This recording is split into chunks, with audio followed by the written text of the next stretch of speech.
Hello, I did the questionnaire one. This is first my video explaining what each questionnaire you ask us to explain were.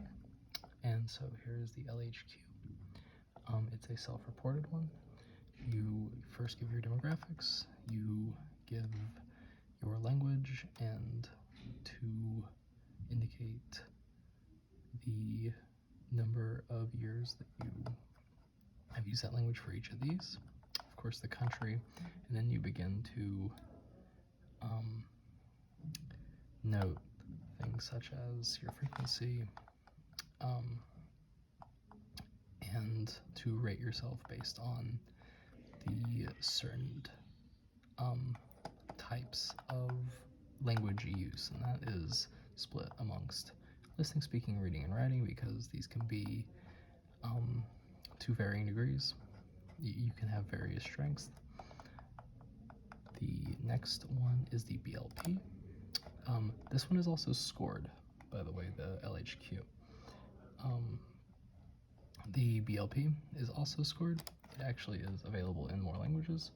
Here is the one for English and Portuguese. Again, but instead of it being scored numerically, here you have the further on into here, it is also scored in percentiles to indicate how much you use each language in a given period, which I find to be quite interesting. The next one is the LEAPQ, which will be over here. Ooh. And it, I presently cannot pull it up, but it is also self-scored, but it is weighted and it is self-scored. So therefore each category, the language history, the language use, proficiency, and the attitudes, I believe. I wish it were here. Mayhaps I have found the proper link. May we see.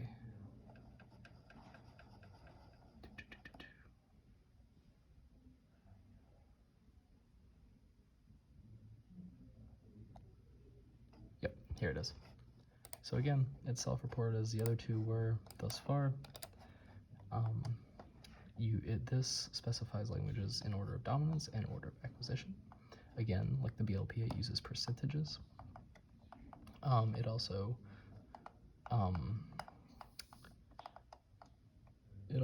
as I said, weights each response, and at the end, the scores are then added, and one score is added to the next score based on which language, or subtracted to one score, and the closer that the two languages are when their sum is 0, that means that someone has a greater proficiency of bilingualism.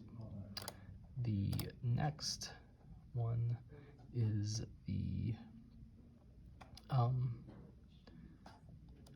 I had put on here LD, but I am not entirely sure what I meant by that. This is from this survey here, which was written by the linguistics department's own Jeff Good. Well, he was on it, at least. And it focuses mostly on Cameroonians, at least for the example that he provided, or that they provided, excuse me. It is here. It specifically looks for the languages around a person and the languages that they have experienced, and also their rootedness in these languages each. It also focuses more on social networks than the others I have seen thus far. The next one is the self-assessment, which is here, and it, excuse me there, and it focuses mostly on Catalan and Spanish, but it focuses on the amount of exposure that respondents had and at what age that they received the exposure with. Again, it is self-reported, and the results are tallied. And finally, we have the York Language and Social Background Questionnaire. It is Canada-centric, as we covered in class. It focuses more on the psychologic aspect of language, and again, it is Canada-centric. However, here it does ask where you use the languages, which environments you use the languages at, and where you learn them. And it has a sliding scale for proficiency. It focuses mostly on communities. Now, I have created one specifically for use in a specific specific evangelical community of people who use only the King James Version Bible. As you may know, the King James Version Bible is written with Middle English inflections, and I would like to one day, hopefully in the nearest future, actually examine whether or not that people who go to these churches that only prescribe the King James Version as the only valid version of the Bible, whether or not they can produce or recognize when a verb is correctly conjugated with Middle English inflection, or even Old English inflection. So here I just have the basic information. I want, as many others, for example, the York, I just want some background on the person. Here I opted for name, gender identity, birth. The things that mostly differ are asking how long they've lived in Appalachia, generations that they've lived in Appalachia, and where, if in the past 150 years, did they come from. Next, I put a map activity here. This wasn't on any of the surveys. I just felt like this was good.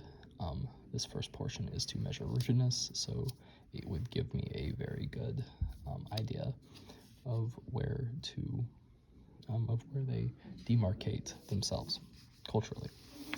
So here's the first part. This is a rootedness in Appalachia survey. I like I like the scale that I believe LHQ used, where it's discrete numbers. And then I also had these tallied at the end, such as the BLP and others. I added X, where if it doesn't apply, you put an X. It is then not counted. It is counted not at the score, and also not with an average at the end when I am tallying it either, in case something doesn't apply. The second portion of this scored survey is the religiosity of someone. It is mostly Christian-centric, since that's the study. And so I note that it is Christian-specific, and if needed, some people put X's again. Again, same sort of discrete scale here. I also enjoyed using here to explain, to give some input. And again, it is tallied up. Now, why do I want the religiosity and the Appalachianness of someone? The first portion is actually a bit of a red herring. I do not think that somebody's Appalachianness will determine whether or not they can produce or recognize novel Middle English inflections. The latter part is the most important part in regards to that. However, I believe that in getting rootedness scores, I can also ascertain whether or not people who are from the area,